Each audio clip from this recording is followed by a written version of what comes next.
Name struck terror into the hearts of American soldiers, not just for her deadly accuracy, but for her brutal treatment of captives. Enter Carlos Hathcock. I don't like to talk about her, to tell you the truth. But every time you say something about her, I see that kid come to war. That was the kid that she cut up. Yes, skin. She was I don't like these bad words. She was a very bad woman. Hathcock had seen the aftermath of her cruelty and was determined to stop her reign of terror. Armed with his trusty M40 rifle and dressed in a ghillie suit, Hathcock began his mission. For days, he tracked the Apache, moving silently and with painstaking caution through the dense foliage. Patience was key. He had to wait for the perfect moment to strike. The Apache was a skilled and elusive target, always on the move and well guarded. Saw her, kind of saw the group coming, and about 5 of them. And saw her squat down to tinkle. I ascertained it was her.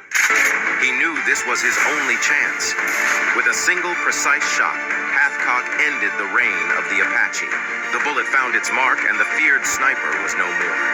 Hathcock's mission was a success, bringing relief to many.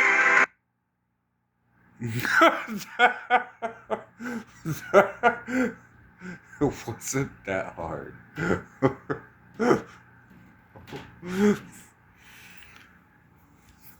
She wants to talk, then she can talk. Like, I'll let her know. Create a voiceover using your own voice. Customize with AI to fit any story. And connect with your audience at scale. Try voices now. She's down. She's down. She really is. Ultra Fire cervical care pillow. Even orthopedic doctors are using it. Orthopedic expert recommendation. Cervical traction pillow. Developed by more than 30 engineers. Each area has been professional to provide comfort for all sleeping positions. Support the neck and shoulder, relieve neck and shoulder pain, and sleep comfortably. I like this pillow very much. Can effectively alleviate the problem of cervical spine. High quality goose velvet fill. Soft and high breathable, quickly rebound in 5 seconds. Long-term use will not deform. The neck is stiff or uncomfortable. Try this pillow. It is popular all over the world, specially developed for cervical discomfort. I got the word. She's down. I guarantee you she's down. I didn't even do anything. No. Wait.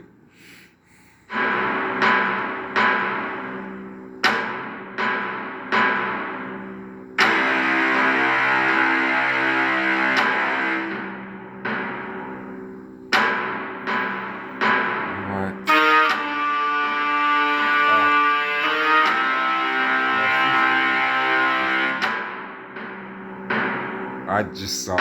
She's done. I kept telling her.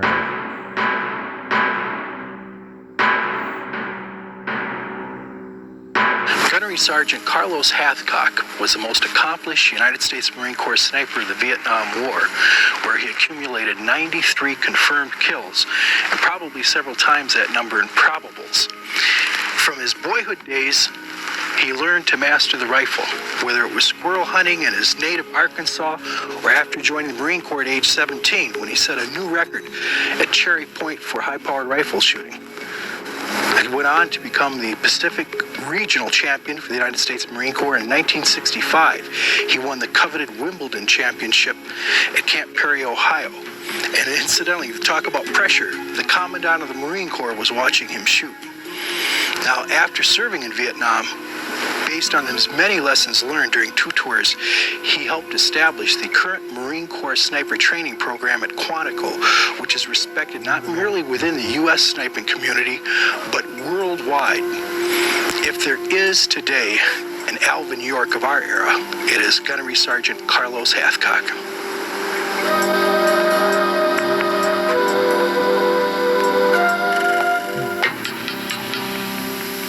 White feather. Yes, sir. What is it? Kind of a trademark. When I picked it up, at that time in Vietnam, all the troops was wearing garbage on the dog tags. Peace symbols, right? We needed peace symbols. And all kind of garbage. Grenade pins, all kind of mess in the hats and stuff. Well, I picked it up. Why I picked it up was because I was just going to the bad guys, see? And the snipers don't do this. I'm not supposed to do it. But I was kind of a very belligerent individual, I guess, as a sniper. And kind of like to flaunt my authority, I guess. What specifically did you do in your platoon in Vietnam that got that 7th Marine Sniper Team active again? What did you do? Got in a lot of trouble, does that count?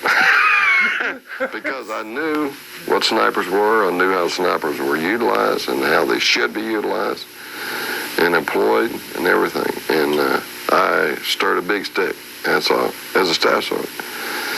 But I knew, and I stayed in a lot of trouble, regimental sergeant major, but it takes that. It takes that. Don't be afraid of your job. Don't be afraid of your job. My job was a platoon sergeant for 7 Marine Sniper platoons, which was platoon sergeant and officer in charge. I never saw my officer in charge. It was paperwork. And I think I recall that you invited the sergeant major to be a member of your platoon. I did that, tried to get him on my side. Tried to get the sergeant major on my side. Because I was training. And when they sent them out, I went out and monitored them. See, they're doing things right. And we had 72 confirmed kills in 1 month, which is more than a whole dead gun battalion at that time. And that had a very minimum amount of people. Less than TO, that's for sure. Talking about confirmed kills, you're officially accredited for 93 confirmed enemy. Yes, sir. But what about probables? We always hear about the confirmed when it comes to that kind of battalion. What about probables? Probables, it's over 300. Over 300. And a whole gob of WIAs. I missed quite a few times. And when you miss, it becomes a learning experience? It does. It really does. Really does. A learning experience. If you miss a shot, there's got to be a reason somewhere. And you evaluate the shot, evaluate yourself, evaluate what's going on around you, and then you find out why. Then you find out why. Which sounds like it falls back on a sniper being intelligent and analytical. Definitely. I don't know what analytical is that word. But You think intelligent. Got to be very intelligent. I am not the most intelligent man in the world. But I can figure that stuff out. One of your famous encounters was a counter sniper engagement in which you had to outthink a very professional North Vietnamese sniper. Yes, sir. Why don't you tell me that story? Well, it's just that he was doing a bad job. This North Vietnamese sniper was sent down there to get me, and which I really didn't appreciate. And he was doing a bad job on the hill. They killed a gunnery sergeant right outside my door by a hooch. And I watched him die. And took a vow right then. I was going to get him somehow or another. And so I left Vietnam the first time with 86 confirmed and the whole gob of probables. And I figured I was a little bit better than what they were. So, just a smidge because I was still alive. And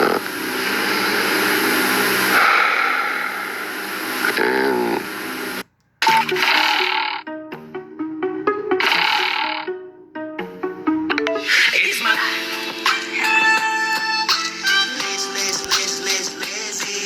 it's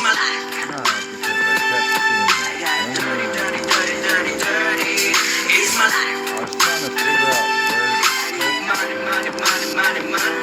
once I figured it out, I had to track first, and then yeah, it's already sent So this will be, yeah. I don't know.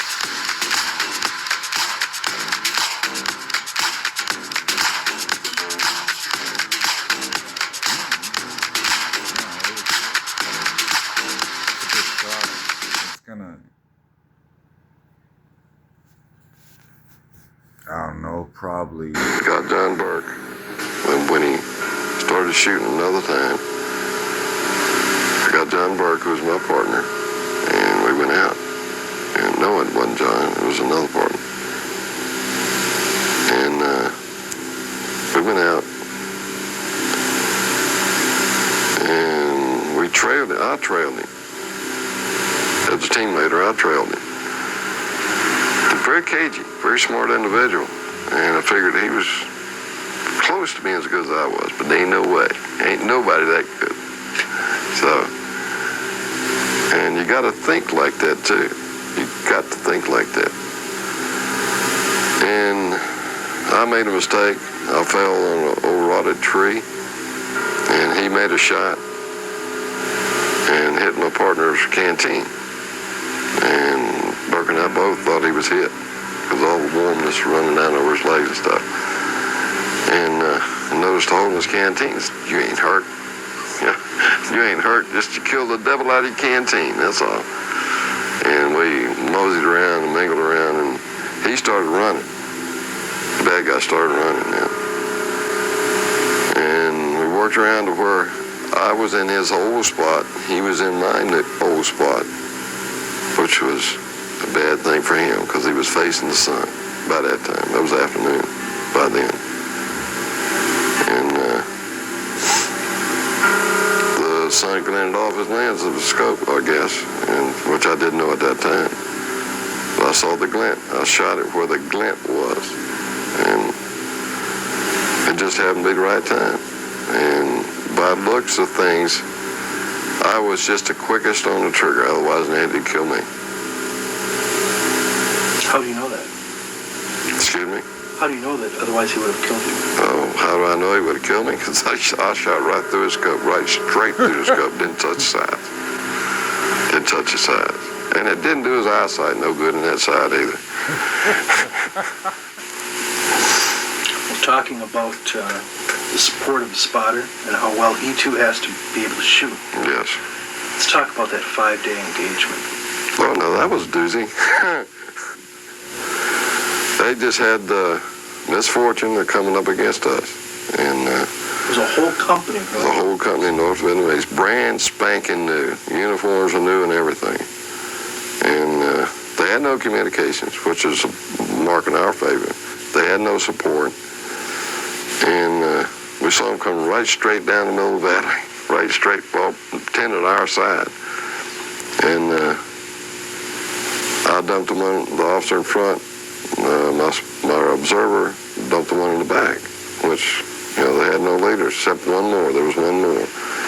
And he chickened out after we dumped about 3 or 4 and took off running, which not conducive to good health.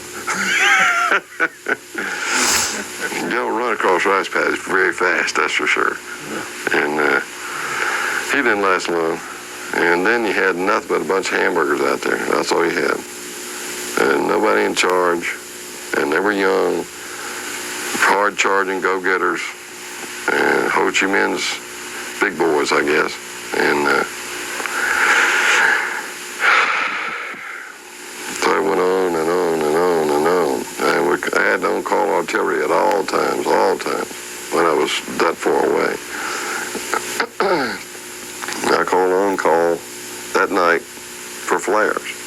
And they kept on going all night long. And I heard tell that later, afterwards, and I heard years afterwards, that the cannoneers were fighting against one another to shoot this sucker. Yeah, that's camaraderie. You know, you gotta have help. You gotta have help.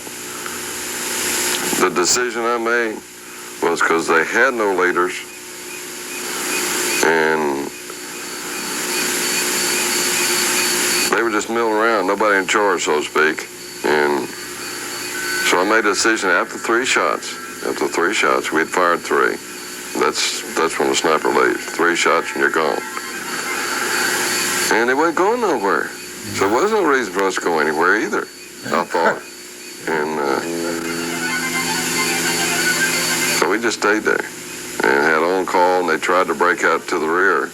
And they didn't make very much sense, but they tried, and we dumped them. And come morning time, they were still there. They were still there. And we'd moved, of course. We had moved. We didn't withdraw, we just moved. And moved positions. And they tried to attack the place where we were at before the primary position. And they didn't get far either. So 3 shots and you're out of there. Mostly. You should. This went on for, tell me how it ended, how many days it went on. 5 days and nights. 5 days and nights. And how did it end? It ended by me calling, we was running short on groceries, short on ammo, short on about everything. And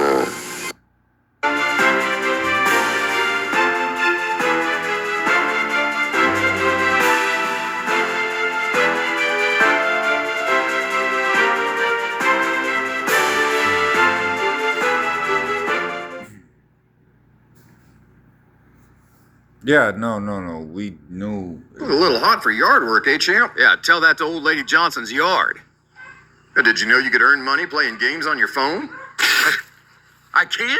With free cash, you can earn actual money by playing their games, which you can cash out instantly. You'll be hooked.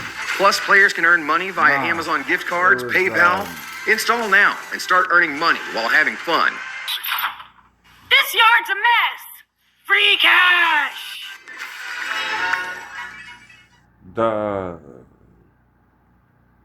She pulled us into a trap, and then she tortured me, and then it was pretty much. I figured it's time to get out of Dodge, and I called our own call. And they covered everything from that villa in the back of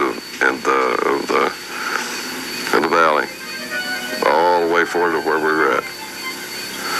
And we journeyed out of there. We got out of there, thank goodness. And they captured, when the sweep team come in, they captured 1 sergeant, supply sergeant. And he didn't know what was up there, how many was up there, or what. It was deadly though. And I appreciate that. There was 1 large dike running right straight down the middle. And they were on the opposite side from us. It was about 800 yards to the water, to the river. And we had right at 600 yards to shoot in before they got to us. And kind of worked well. Rice paddies, paddy dikes work well, work real good, because that is concealment for them at that time. It was a large dike. And they tried to get behind it. And every once in a while they stick their head up, they'd lose their haircut. The mission in which you probably set some kind of a record on stalking was when you snuffed that NVA general. And you stalked, what, 1,000 yards? Approximately 1,000, a little over, about 1,200 actually. 1,200 yards. It took you, what, 3 days to stalk it? 3 days and nights. Why don't you And tell the morning of the 4th day is when I completed my mission. Story from beginning to end. You were at the end of your first tour in Vietnam. Right at the end of it. And normally, when you take on a mission like that, when you're that short, you forget everything. You know, tactics, whole ball of wax, and you end up dead. And I did not want none of my people dead. And so I took the mission on myself.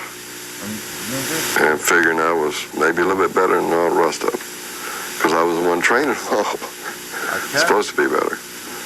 And I come out of the tree line back there and got onto the open land, and I went to my side. I didn't go flat on my belly because I made a bigger slug trail when I was on my belly. And I wormed on my side very minutely. I knew I had a long ways to go. Didn't want to tire myself out too much.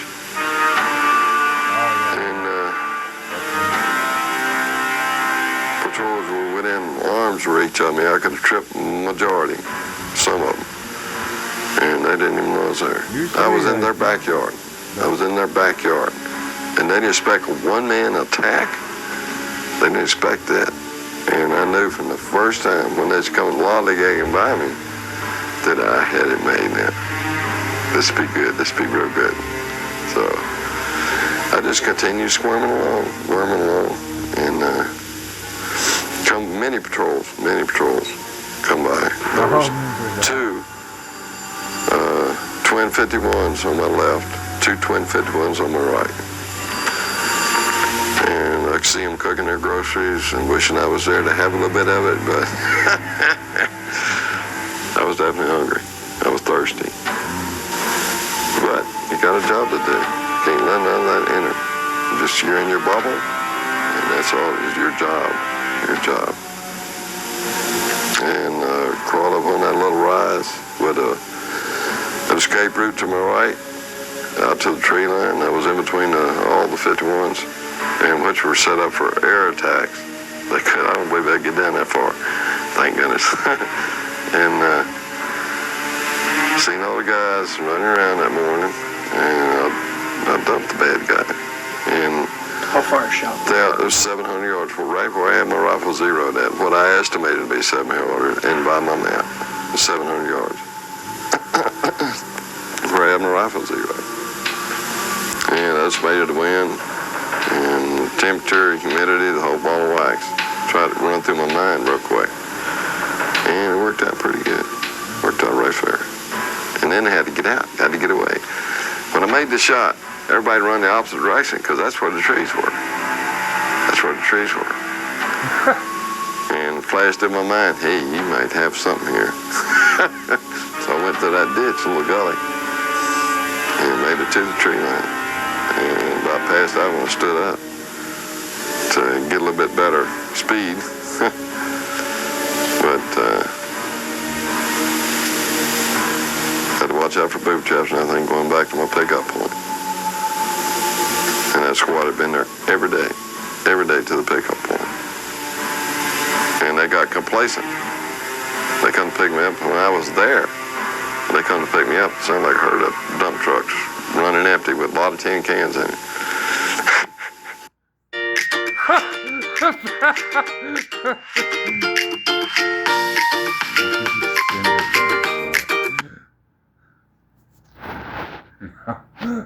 I wonder on camera. Ready? Very close.